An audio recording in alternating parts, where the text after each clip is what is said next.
All right, so this is a question for like fathers, really, like advising their daughters, or I mean the mothers. If you need to play the father role, um, how to stop the kind of self destruction cycle that is the unmasculine balanced feminine. And if I was in the position to raise a daughter, like what would you talk about, really? And what guidance would you give? Because like the typical social, in absence of any guidance, you're gonna get, just go with your feelings, do what feels good, do what feels right.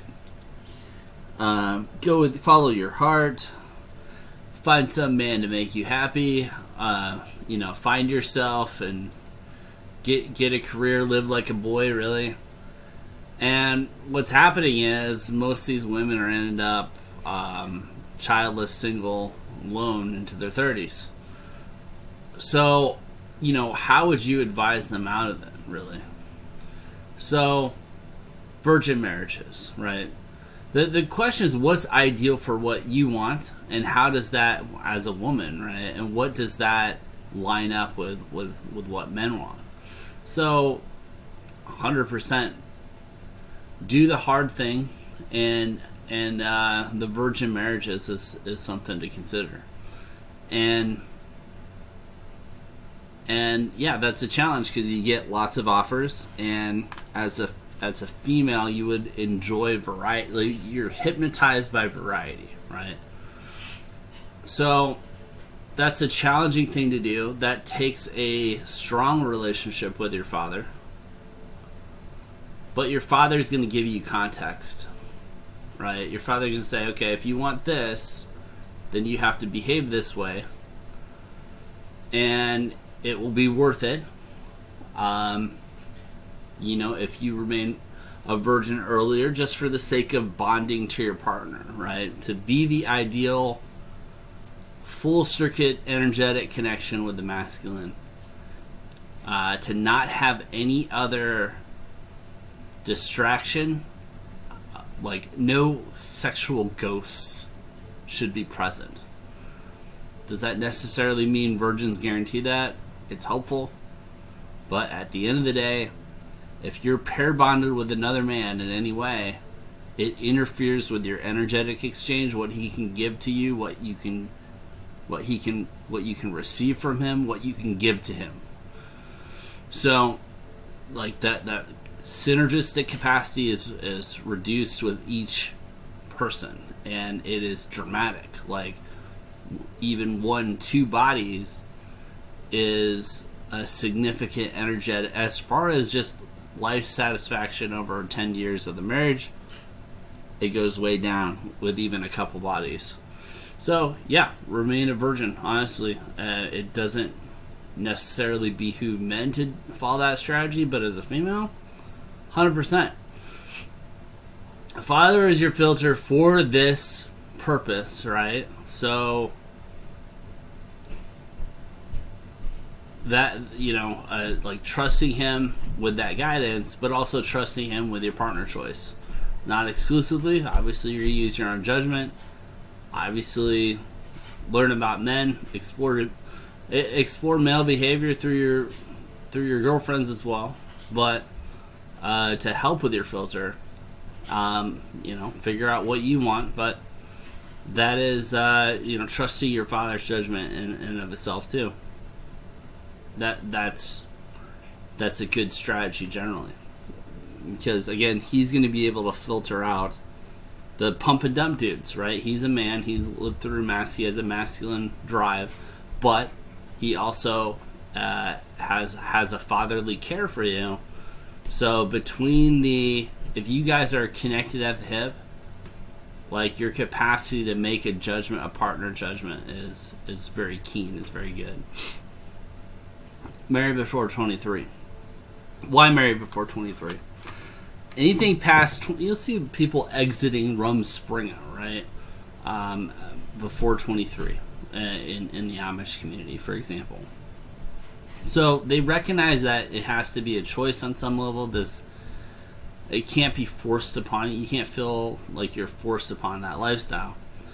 But from a dispositional genetic standpoint, you want the highest value man you can possibly have, and that's 23, right? That's when you can meet him. I mean, below that, you start having the problem of, you can look back to your early 20s and you attained high status men, and everything after that is lower status, just because the way genetics work, right? Men are filtering for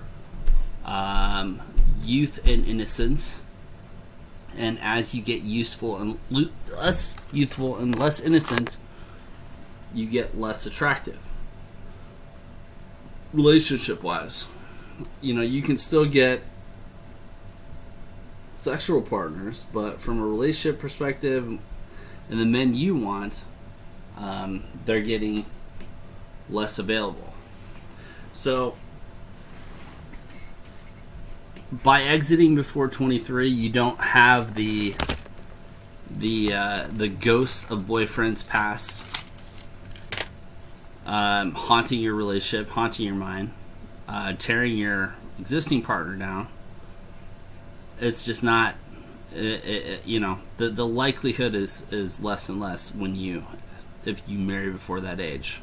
That's your peak of your power from the other, not in your mind, but from the other sexist perspective. That's the peak of your power at 23. They can try to sell you all kinds of things one way or the other, but you get what you get at 23.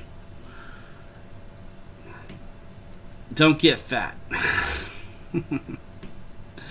So it's not just an aesthetic thing. It's your own self-management, right?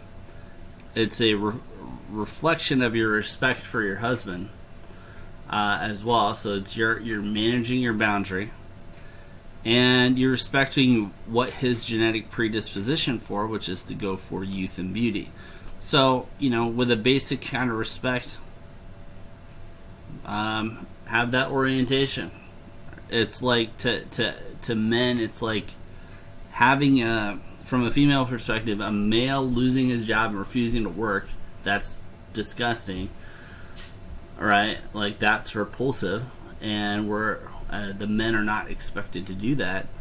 But from a woman's perspective, like from a male perspective, you're filtering for status, we're filtering for sex.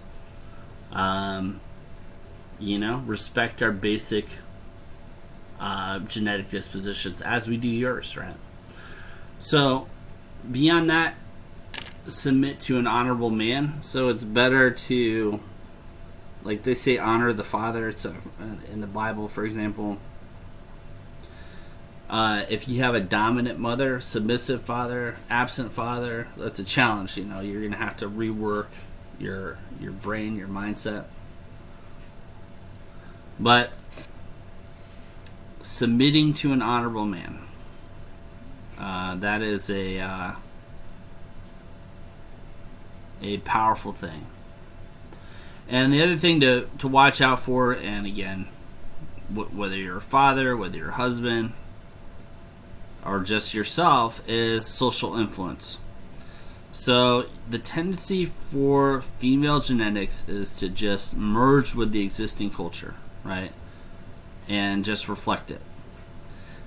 Because, like, if you didn't be a cultural magnifier, if you're not a cultural magnifier,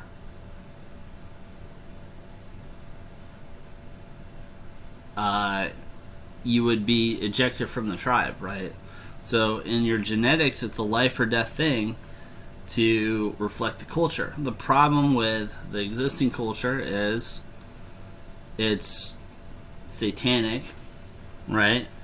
They're basically leading millions of young women into miserable lives, and misery loves company.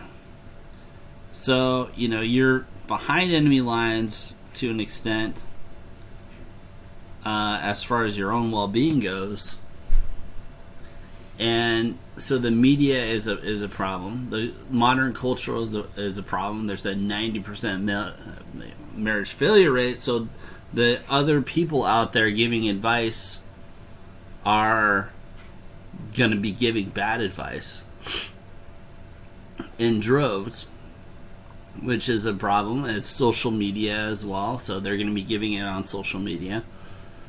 And social media, you get proxy male attention on social media. So now you think you have unlimited options for relationships, where it's generally just pump and dump hookups from social media, but that pumps up your variety, that pumps up your ego as well. So what you think of yourself. And so men will slide into your DMs into your 40s, but it doesn't mean that there's any substance there. But if you're monkey branching and you don't work through, you're not submitted to your husband, you don't work through problems, then swiping right, it seems like a simple fix, and it does feel better in the moment.